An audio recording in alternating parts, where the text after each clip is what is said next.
Hey everyone, this is Jason Rickman with DDH Properties here in Wild Rose, Wisconsin. Bringing you a brand new listing we got coming live this week. It's a little over 80 acres of some of the prime hunting land in the state. In fact, one of the state record bucks was shot not too far from here in the same county even. Not only does the 80 acres have some of the best deer hunting in the area, it boasts an awesome pond for wildlife such as ducks and goose if you'd like to do some switch-up hunting in between that and deer. Also great trail system throughout the 80 acres. It's got some great food sources with some great acorn action, along with some great bedding areas that also are featured on here. The other great thing about this property, it's got a 32 by 32 shed, along with a nice little loft that you could either put into a living quarters or just more storage for all the extra stuff you bring when you go hunting. Let's go check it out.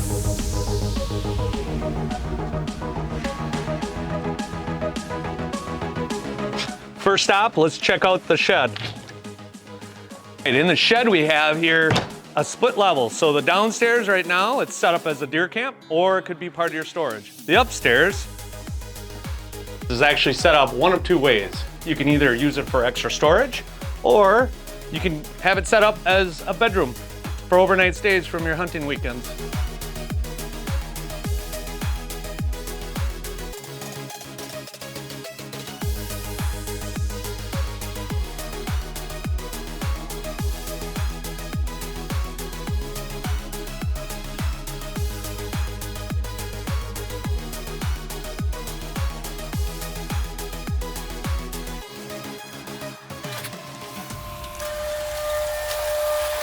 So that was the shed, but let's get to the real reason why we're here today.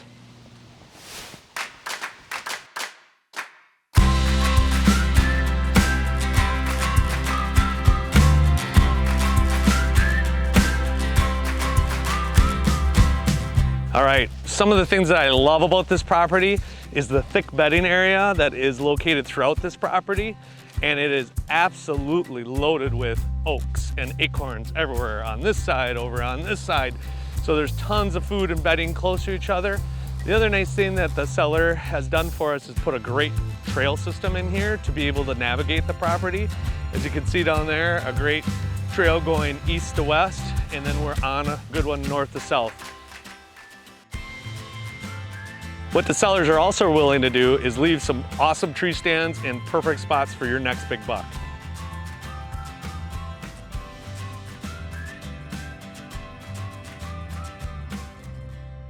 Anyone should be able to fall in love with this property. Without it having really any lowland, anybody can access any part of this property by foot, by four-wheeler or UTV without any issues. But the best thing about this property is the water. And they have a beautiful pond on the property with a ridge on the backside, which makes a perfect pinch point for your deer movement to shoot the buck of your lifetime.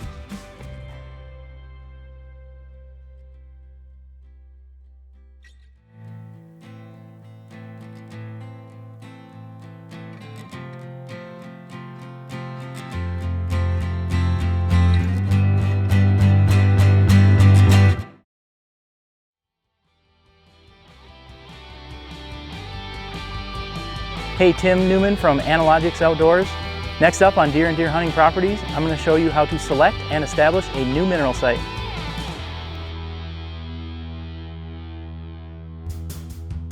Deer and Deer Hunting Properties is brought to you by Orion Hunting Products. Engineered for stealth and safety, Orion's modular, lightweight design allows you to set up camp anywhere you want to hunt. No heavy equipment, no problem. Orion Hunting Products.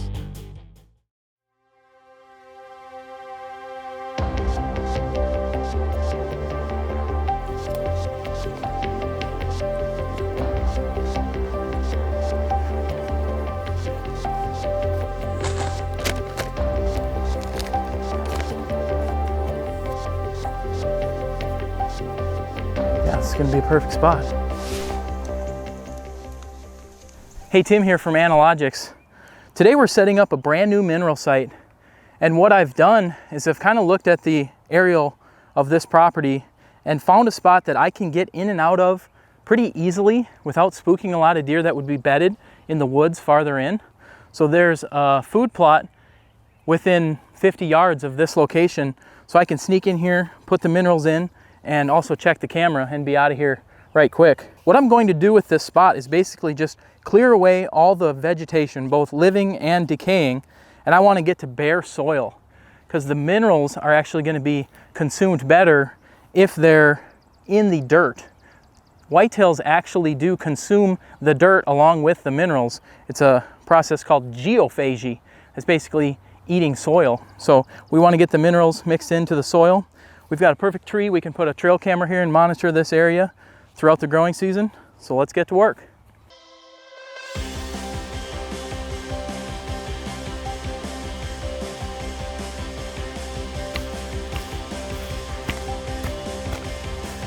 What I'm doing is I'm basically just cutting all of this grass and roots and everything.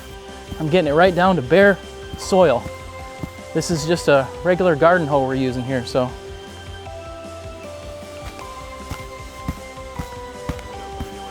I want to make sure that the deer can have access to this mineral without digging through the leaf litter and all that dead grass, the thatch. So I'm getting right down to bare soil. And I'm basically doing this in a circle. So what I want to get is about a 3-foot circle that I'm going to be pouring the mineral on. So when you think about like a campfire size circle, that's what we're after. All right, so now that we've got a good base cleared out, I'm going to pour about half of that mineral dirt 180 in this area, and I'm going to churn it into about the top 3 inches using the hoe.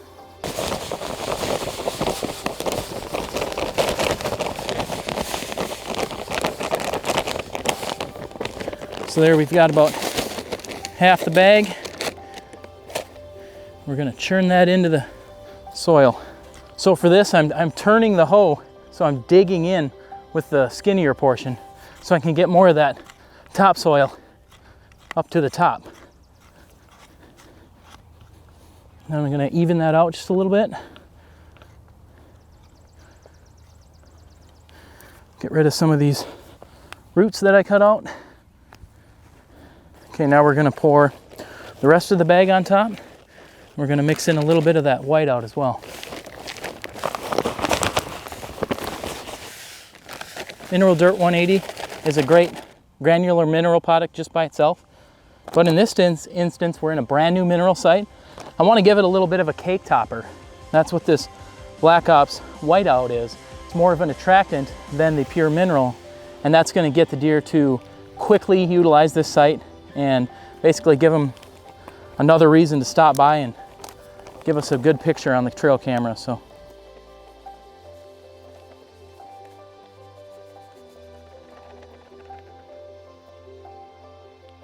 that's pretty much it. All we need to do now is set up the trail camera, make sure we're in frame, watch the pictures roll in.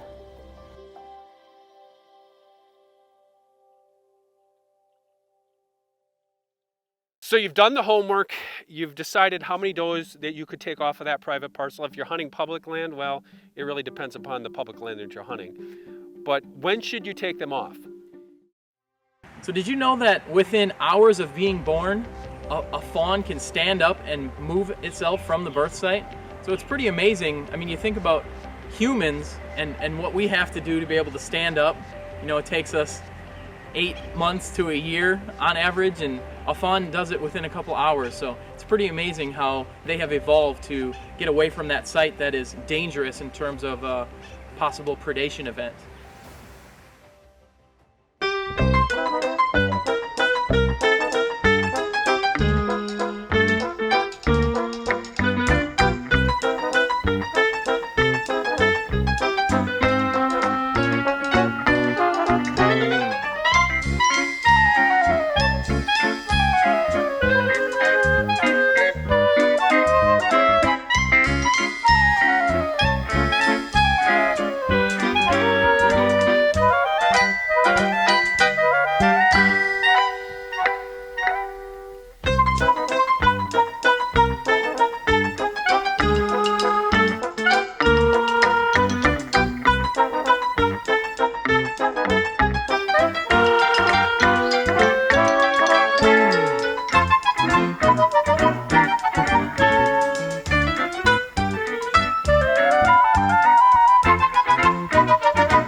So you've done the homework, you've decided how many does that you could take off of that private parcel. If you're hunting public land, well, it really depends upon the public land that you're hunting. But when should you take them off? If you want meat, immediately. Take them off in September, and if that's when your bow season opens, or October, or whenever that is. There's nothing wrong with that. If you want to maintain optimal buck hunting opportunities, what I would suggest is if you want meat right away, go out and shoot a yearling doe. That's a year and a half, 18-month-old doe. Most cases, she's not going to have a fawn. Some states that are very prolific, she will have fawns. You don't have to worry about orphaning those fawns. We have science to back that up. Once hunting season starts, that's why we have the hunting seasons that we have, is based off of those fawning dates and weaning dates. Those fawns are full functioning ruminants by the time you get to archery season in every state. If you want optimal buck hunting opportunities, I would highly suggest laying off those mature does. Anything 2.5 years old and older, you can't really age a doe on the hoof past. You can tell that it's a fawn, you can tell that it's a yearling, and you can probably tell if it's 2.5 years old or older. After that, all bets are off. I would lay off on those older does until later as we get either to the rut or after the rut. Now that really depends upon where you hunt.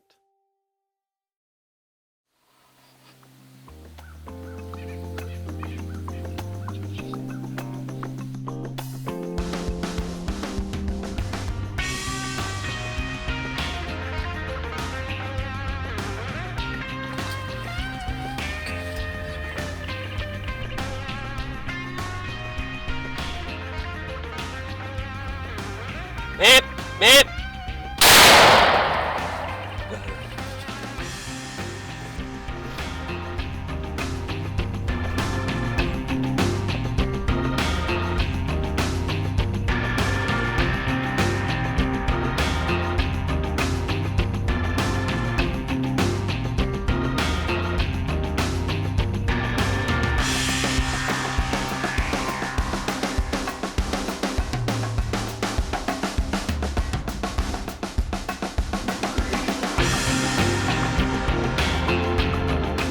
That Hornady SST bullet, it's money, and it's right on, and it does the job. She only went 40 yards, maybe 50 yards.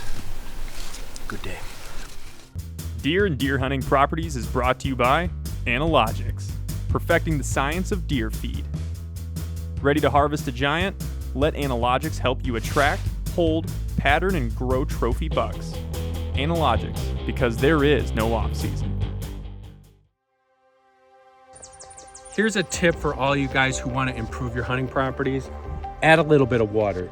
And this does not take much. It doesn't cost a lot. Don't believe what people tell you. They say, oh, it's thousands and thousands of dollars to hire somebody with a backhoe. No, it's not. You can get it very reasonably. Or if you're mechanically inclined and can rent one and do it yourself, you can easily do this in a weekend.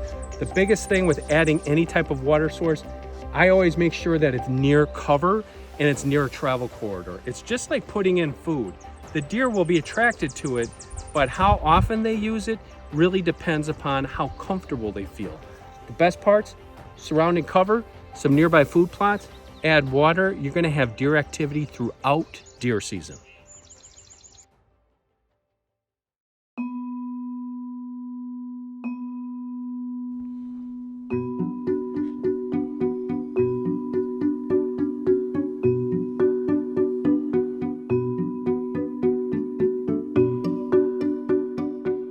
I'm not sure why guys hesitate to shoot does during the rut. It's not like every doe is hot through the entire season. It's part of management. It's part of our licensing system. So if we're expected to shoot does as hunters and enjoy hunting as an experience, why do we have to set time limits about when we can harvest them and when we can't?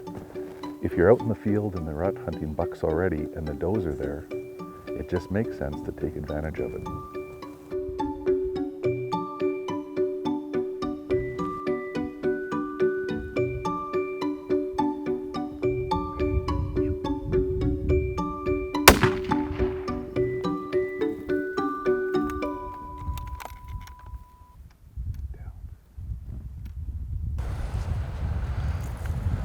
That worked out well. We actually had a beautiful sunset.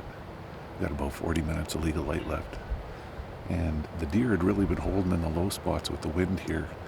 And then we had a couple cut out, and we no sooner saw this one coming, we had some coming from the right, but we decided to just stay on the one we had picked originally. So you got a beautiful sunset to watch with the white-tailed doe tonight. It's a good way to end the day and the hunt. One thing that's very much way overanalyzed, in my opinion, is when to shoot does. If you want meat right away, shoot one right away, first thing in archery season. If we're gonna wait until after the rut, it really depends. If you're gonna wait until late season, now you're rolling the dice and you're putting your herd management in jeopardy if you're waiting until December or in January in the southern states to do your doe management. A couple things at play there. Number one, those older does, they've been hunted, they're smarter, they're hard to shoot. If you're gonna start targeting younger deer, you run the risk of shooting buck fawns. I'm not running for the roof if I shoot a buck fawn. That's compensatory mortality, it's gonna happen, but it makes things much more difficult unless you have a prime piece of property to do that in the late season. And again, it all goes back to what do you want to do on your property and how much hunting time do you have available. If you only get a week, a set amount of time to take off and go deer hunting, well, it doesn't hurt to take a doe or two during the rut. It may affect your hunting a little bit, but you also got to remember, you want to put some venison in the freezer. So, should you shoot that doe during the rut? I say, heck yeah! Shooting does? Why would one want to shoot a doe? Well, for one, they're delicious. It's organic meat that people pay extra for. And ask any livestock rancher if they keep all their females or if they use them and harvest them as well. The answer is pretty straightforward. You can't stockpile them. Mother Nature will take care of it. And you only have so much feed and habitat. So managing does is an important part of wildlife management, and we do that through hunting.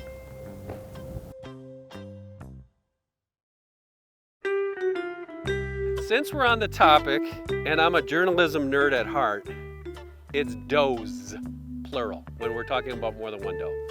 It's not doe. I'm sorry, I don't mean to offend you, but I did not see 3 doe. I did not see 2 buck.